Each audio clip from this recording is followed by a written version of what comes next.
नमस्कार दोस्तों।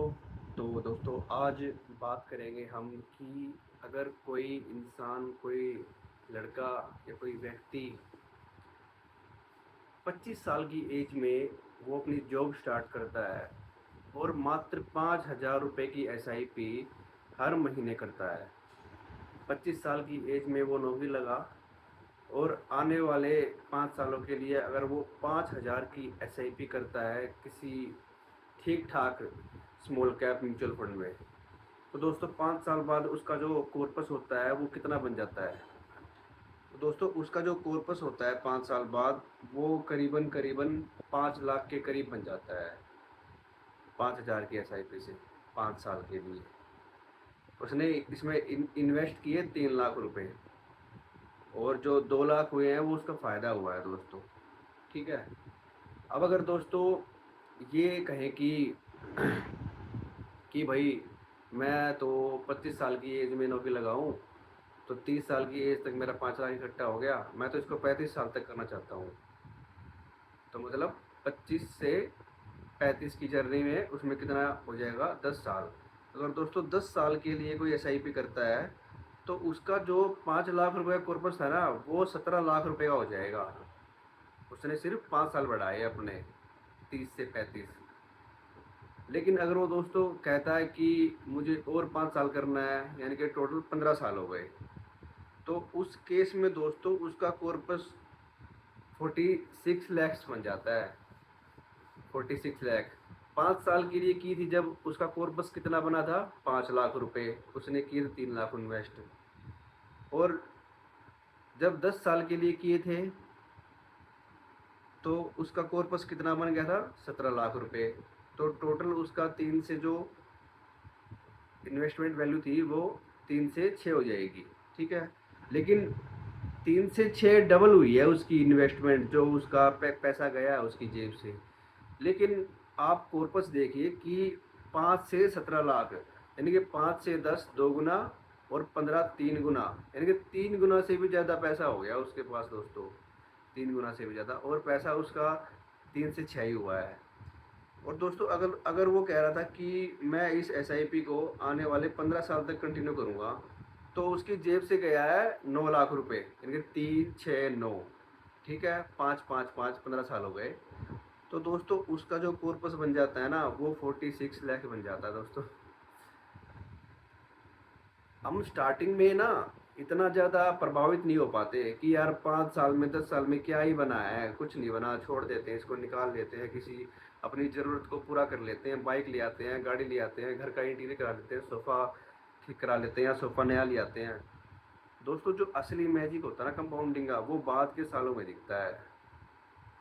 वो बाद के सालों में दिखता है। अभी मैं उसके बारे में बात करूँगा। तो दोस्तों यहाँ उसने 15 साल की एसआईपी किया है 5,000 के हिसाब से, और इस बीच उसकी इनकम भी बढ़ेगी। मैं यहाँ पे इनकम नहीं बढ़ा रहा हूँ उसकी, मैं इसकी इनकम बढ़ा रहा हूँ, लेकिन एसआईपी को नहीं बढ़ा रहा। 5,000 की एसआईपी चल रही है अब तक। तो दोस्तों वो कह रहा है कि 15 साल की ना करके मैं 20 साल के करूँगा। अब उसका तो कॉर्पस बन गया ये 15 साल, तो कह रहा मैं इसको 5 साल और कंटिन्यू करूँगा। तो दोस्तों जो उसका टोटल 9 लाख रुपए जमा हुआ था 15 सालों में, जो उसका कॉर्पस बन गया था 46 लाख रुपीज़, वो अगर वो 20 साल तक कंटिन्यू करता है ना, तो 5 साल हो गए ना, तो 9 से 5 9 से 9 10 11 12 13 14, नहीं, 3 3 लाख ही जुड़े हैं। ठीक है। 3 लाख रुपए, तो 9 से 12 हो गया, 12 हो गया। लेकिन जो उसकी जो फ्यूचर वैल्यू होगी दोस्तों 20 सालों में, वो 1,20,20,00,000 हो गई दोस्तों। 1,20,20,00,000 रुपए 5,000 की एसआईपी से 20 सालों में। ठीक है दोस्तों। तो अभी मैं 5 साल पीछे चलता हूँ लेके। क्या था, 9 लाख रुपए उसके कटे थे जेब से, उसकी वैल्यू थी फ्यूचर 46 लाख रुपीज़। अब 46 से 1,20 चला गया दोस्तों, और उसने जो जोड़े अपनी जेब से वो 3 लाख ही गए हैं उसकी जेब से। अब वो 20 साल कह रहे हो कि मैं तो 5 साल और करूँगा एसआईपी, मेरी तो नौकरी अभी बहुत पड़ी है। ठीक है दोस्तों, मैं इस पैसे को निकालूंगा नहीं, इसको रहने देना है। ये दोस्तों एक डिसिप्लिन्ड इन्वेस्टर कर सकता है, डिसिप्लिन्ड इन्वेस्टर। ठीक है, चलिए इसके बारे में बात करेंगे। तो वो कह रहा है कि 20 साल नहीं, उसको 20 साल हो गए एसआईपी करते, 25 का था वो, तो वो हो गया अब 45 का हो गया वो, ठीक है। हाँ, तो 45 का हो गया, तो वो कह रहा है कि नहीं, मैं तो और 5 साल बढ़ाऊंगा इसको। तो दोस्तों अब जो कॉर्पस उसका 1 करोड़ 20 लाख हुआ था, वो कॉर्पस दोस्तों उसका 3 करोड़ के आसपास पहुंच चुका है, 3 करोड़ के आसपास। और जो उसकी जेब से पैसा गया है वो 15 लाख रुपए ही गए हैं दोस्तों। 15 लाख रुपए के ऊपर अगर आप 3 करोड़ रुपए का कॉर्पस बना लोगे, तो दोस्तों आपने सब कुछ पीछे छोड़ दिया। आपने सारी जो इन्वेस्टमेंट थी ना वो पीछे छोड़ दी, और आपने कुछ भी नहीं किया दोस्तों इसमें। सिर्फ जो आपकी जॉब लगी थी ना, आप उसमें से अपनी 5,000 की एसआईपी कर रहे थे, आपने सब कुछ टाइम के ऊपर छोड़ दिया। मार्केट घट रही है, बढ़ रही है, अमेरिका में क्या हो रहा है, रशिया में क्या हो रहा है, कुछ लेना देना नहीं है इस चीज़ से, कुछ भी लेना देना। मैं अपने जो ट्रेडिंग भाई लोग हैं ना, ट्रेडिंग जो करते हैं भाई लोग, मैं उनसे दरख्वास्त करता हूँ कि भाई ट्रेडिंग मत करो, सिंपल एसआईपी स्टार्ट कर दो किसी अच्छे 2 3 4 स्मॉल कैप म्यूचुअल फंड में। इतनी वेल्थ बना लोगे, इतनी वेल्थ बना लोगे कि दोस्तों जिसका कोई हिसाब नहीं है। तो दोस्तों 25 सालों में इसकी जो फ्यूचर वैल्यू है वो 3 करोड़ के आसपास पहुंच गई, और पैसा निकला है इसका 15 लाख रुपए।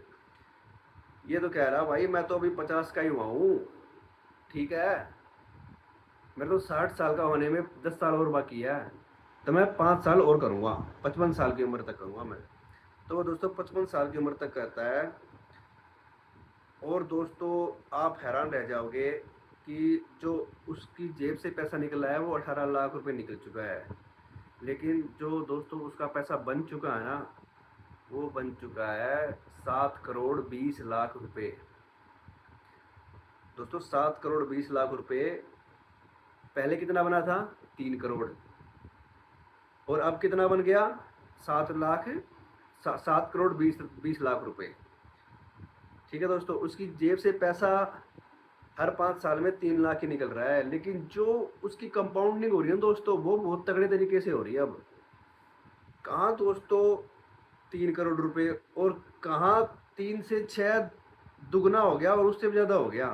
ठीक है दोस्तों, लेकिन वो अभी भी सेटिस्फाई नहीं है, कि वो कह रहा है कि अभी तो 5 साल रिटायरमेंट एज अभी भी और है मेरी, ठीक है, तो इसको 5 साल तक कंटिन्यू और कर लेते हैं। तो दोस्तों वो इस 18 लाख रुपए जो इसकी जेब से निकले थे और जो उसके बन चुके हैं 7 करोड़ के आसपास, वो स्कोर छोड़ देता है आने वाले 5 साल के लिए।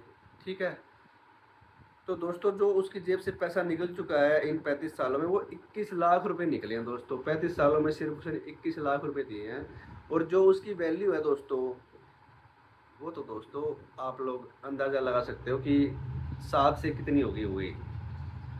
लगाओ अंदाज़ा दोस्तों, कमेंट में लिखो। चलिए देखते हैं कौन कौन सही होता है।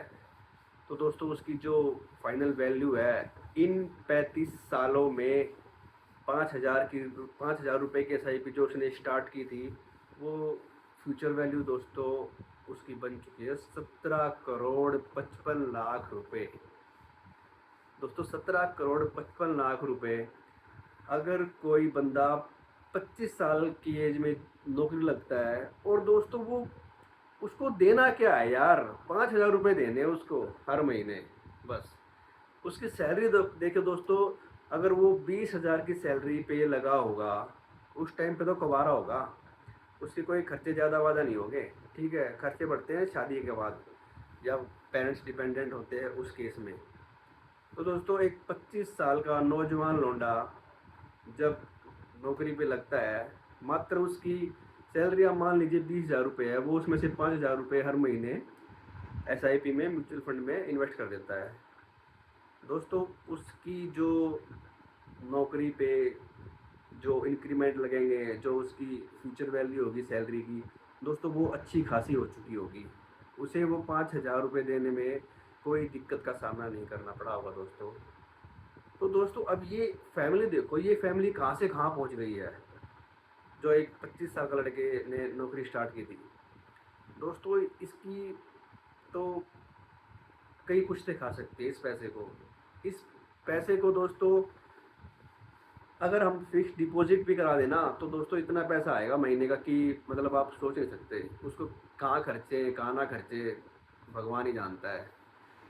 तो दोस्तों अब देखिए, इस पैसे को क्रिएट करने में दिक्कतें कहाँ आएगी दोस्तों, मैं आपको बताता हूँ। जैसे ही 5 साल हुए, आप क्या कहेंगे यार, 5,000 रुपये SIP हर महीने कर रहा था, अब कितने हुए हैं, 5 लाख ही हुए हैं यार, 3 लाख डाल दिए, 2 ही लाख का तो फायदा हुआ है। यार ये मेरा फ़ोन पुराना हो गया यार, इस फ़ोन को बदल लो। दोस्तों आपने 1 लाख रुपए वहाँ से निकाल लिए, आपका फ़ोन आ गया, आपने कंपाउंडिंग को रोक दिया। ठीक है, अब चलिए आगे बात करते हैं। 10 साल के बाद आपके पैसे बन गए 17 लाख रुपए। दोस्तों जो आपके घर का इंटीरियर है ना, वो इतना पुराना हो चुका होगा इस टाइम तक कि आपको ये पैसा ना ऐसा लगेगा कि उसको करा लेते हैं यार, ये तो बनते रहेंगे। ठीक है, लेकिन दोस्तों आप ये सोचिए कि हर महीने सिर्फ आपकी जेब से 15,000 ही जा रहे हैं। इस पैसे को अगर आपने बढ़ने देना है ना, तो उस म्यूचुअल फंड ऐप को डिलीट करना पड़ेगा दोस्तों, अपनी याददाश्त खो दो, मैं तो ये कहूँगा अगर वेल्थ क्रिएट करना चाहते हो तो, वरना बस की नहीं है किसी के भी इतनी वेल्थ क्रिएट करनी। मैंने भी नहीं करी है, मैं भी इसी उस पर चल रहा हूँ, लेकिन दोस्तों ज्ञान होगा ना, इन्फॉर्मेशन होगी ना, तभी आप ऐसा कर पाओगे। फिर दोस्तों आप कहोगे कि 10 साल हो चुके, 15 साल में मेरे 45 लाख रुपए इकट्ठे हो गए, अब तो मैं नई गाड़ी ले लेता हूँ, छोड़ो। तो वहीं से 20-25 लाख रुपए निकल जाएंगे, तो 20 से 46 लाख में 20-25 लाख रुपए निकले, क्या रह गया दोस्तों, कुछ भी नहीं रहा। उसके बाद अगर आपने छोड़ दिए तो दोस्तों 20 साल बाद आपके पैसे बन जाएंगे 1,20,00,000 रुपए। दोस्तों यहाँ पे तो आप नया घर ले ही लोगे लेकिन दोस्तों ऐसी गलती मत करना, ये गलती बहुत भारी पड़ सकती है। अब घर भी ले लिया आपने, लेकिन आपने घर ना लेके उसको छोड़ दिया, आने वाले 25 साल तो चले गए, तो वो पैसा बन जाता 3 करोड़ रुपए। अब यहाँ तक अगर आप आ गए ना दोस्तों, 20 सालों तक या 15 सालों तक अगर आपने उस पैसे को नहीं निकाला ना दोस्तों, तो आप उस पैसे को आगे भी नहीं निकालोगे। आदमी उस पैसे को 5 से 7 साल में ही निकाल लेगा अगर उसको निकालना होगा तो। ये भी एक दोस्तों सोचने वाली बात है कि क्यों होता है ऐसा, क्योंकि वो जब देखता है ना मेरा पैसा इतनी अच्छी रेट से बढ़ रहा है, मैं इसको निकाल के ऐसी चीज़ें क्यों खरीदूं जिसकी वैल्यू बढ़नी ही नहीं है फ्यूचर में। तो इस हिसाब से सोचना है कि वेल्थ क्रिएट क्या होती है। वेल्थ है दोस्तों, ये रिच नहीं है, ये वेल्थ है। रिचनेस और वेल्थ में बहुत ज़्यादा फर्क होता है। रिच तो आदमी 3 लाख पर मंथ कमाने वाला भी रिच हो सकता है, लेकिन वो वेल्दी नहीं हो सकता। क्यों? क्योंकि उसको अपने खर्चे पूरे करने के लिए नौकरी पे जाना पड़ेगा, 3 लाख रुपए लाने पड़ेंगे उसको, जो EMI चल रही है हर चीज़ की उसकी। वो रिच तो है, लेकिन वो वेल्दी नहीं है समझ रहे हो, रिच और वेल्दी में बहुत बड़ा फर्क होता है दोस्तों। वेल्दी पर्सन को अपने खर्चे पूरे करने के लिए किसी तनख्वाह की जरूरत नहीं पड़ती, लेकिन रिच को पड़ती है दोस्तों। ठीक है, तो वेल्दी बनो, रिच मत बनो। वेल्दी बनना है ऑब्जेक्टिव। म्यूचुअल फंड में, स्टॉक मार्केट में सोचना है ना, तो इतना बड़ा सोचो, इतना बड़ा सोचो कि दोस्तों आने वाली 7 पुश्ते 10 पुश्ते खाए उस पैसे को बैठ के। ठीक है, तो इस हिसाब से अगर दोस्तों चलोगे तो बहुत पैसा बनने की संभावना है, बहुत ज़्यादा पैसा बनने की संभावना। और आने वाले दोस्तों 20-25 साल हमारी कंट्री के लिए बहुत बेनिफिशियल है दोस्तों, बहुत अच्छी ग्रोथ होने वाली है, बहुत अच्छी ग्रोथ। तो चलिए यहीं तक रखते हैं, कल फिर मुलाकात होगी। आज थोड़ी तबीयत ठीक नहीं थी, तो चलिए। और दोस्तों गुरु पर्व की हार्दिक शुभकामनाएं सभी को। जय हिंद दोस्तों, जय भारत।